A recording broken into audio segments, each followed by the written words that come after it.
Zaujímal by ma tvoj názor na drogy. Drogy sú zlé jednoznačne, proste ako Ečko, Piko, všetky tieto sračky, proste to každý chápeme, proste, že je špatné.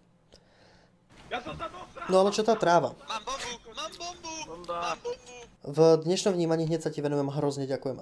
V dnešnom vnímaní proste tá tráva začína byť v pohode, proste a tie ostatné veci sú zlé, že?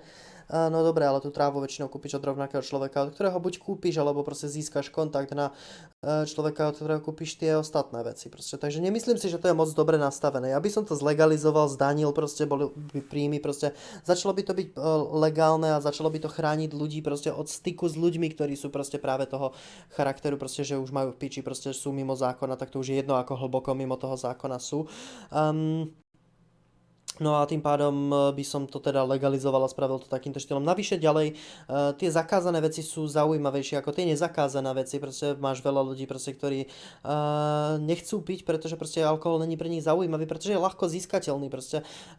Ale tí istí ľudia proste už automaticky tráva, je to zakázané, ťažké, podobne. Už by to mohlo byť lákavejšie pre týchto ľudí. Ináč povedané, keď chceš byť proste človekom, ktorý si užíva trávy 24/7, proste prečo ťa jebať do kategórie, že si feťák vyjebaný, proste pretože robíš niečo nezákonné s drogami a podobne.